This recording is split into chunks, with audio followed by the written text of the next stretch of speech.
Dans un mémorandum, le gouvernement réagit au dernier rapport trimestriel du secrétaire général des Nations Unies sur la situation au Mali qui sera débattu, aujourd'hui, par le Conseil de sécurité en présence du ministre des Affaires étrangères et de la coopération internationale, Abdoulaye Diop. Lors de sa prise de parole, le chef de la diplomatie malienne fera ressortir les observations du gouvernement sur ce rapport du secrétaire général de l'ONU. La première des choses est que le gouvernement invite la MINUSMA à recentrer sa mission sur les fondements de sa présence dans notre pays. En observation générale, le gouvernement se félicite qu'Antonio Guterres ait reconnu les progrès réalisés par les autorités de la transition. Cependant, il regrette que le rapport mette un accent particulier sur les défis et difficultés rencontrés, en passant sous silence, de nombreuses réalisations dans le cadre de la conduite de la transition. Au plan politique, nos autorités se réjouissent que le rapport reconnaisse les progrès politiques importants réalisés ayant permis la levée des sanctions économiques et financières de la CEDEAO.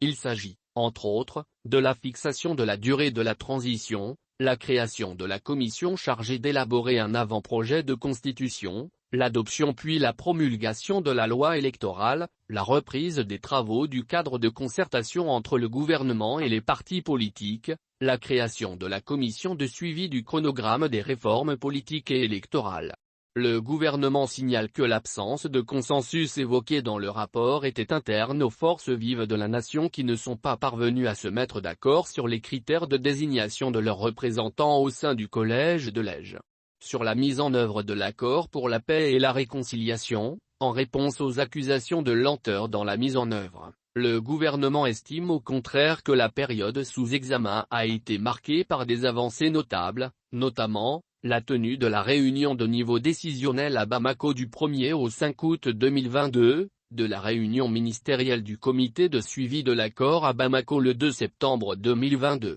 Le gouvernement soutient que les consensus auxquels les parties maliennes sont parvenus marquent une étape majeure dans le processus de paix, notamment en ce qui concerne l'intégration de 26 000 ex-combattants d'ici à 2024, les mesures à prendre pour régler la question des grades et de la chaîne de commandement au sein des forces de défense et de sécurité ainsi que sur l'intégration des hauts responsables civils des mouvements signataires. Aussi, la mise en œuvre de l'accord a connu une autre étape importante avec la tenue, le 11 octobre 2022, de la 46e session du CSA où les parties maliennes ont renouvelé leurs engagements en vue d'une mise en œuvre diligente et effective. Au plan sécuritaire, Antonio Guterres exprime sa préoccupation concernant les conditions de sécurité au Mali, en dépit des opérations militaires visant à stabiliser le centre du pays. Il évoque l'augmentation des activités des éléments extrémistes affiliés aux JNION et à l'EG, marquée par une extension de l'insécurité vers l'ouest et le sud du pays, avec leur corollaire de menaces contre les populations civiles,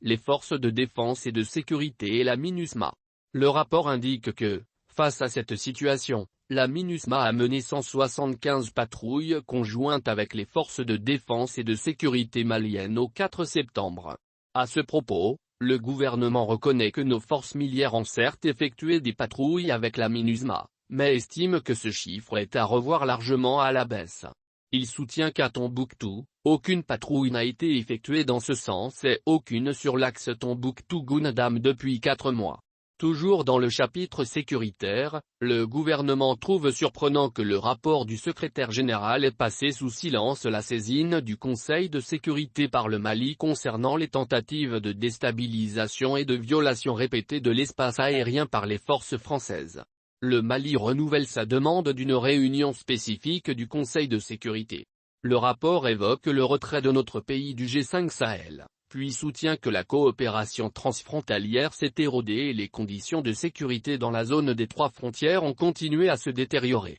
À ce sujet, le gouvernement fait observer qu'il ne saurait y avoir de relation de cause à effet entre le retrait du Mali et la détérioration de la situation sécuritaire, comme tend à l'établir Antonio Guterres. Car, cette coopération a toujours été un défi même lorsque le Mali était membre du G5 Sahel. Sur la situation des droits de l'homme dont certaines violations sont imputées aux forces maliennes, nos autorités précisent qu'aucune plainte concernant les cas cités n'a été reçue par les services compétents de la défense et de la sécurité de la part des populations. Au sujet des défis opérationnels de la MINUSMA, Contrairement aux informations contenues dans le rapport, le gouvernement réitère qu'il n'existe aucune volonté de restreindre les mouvements de la mission sur le terrain, mais plutôt une volonté de coordination des actions avec les casques bleus. Sur le dossier des soldats ivoiriens, le gouvernement rappelle la teneur de son communiqué N-034 du 11 juillet 2022,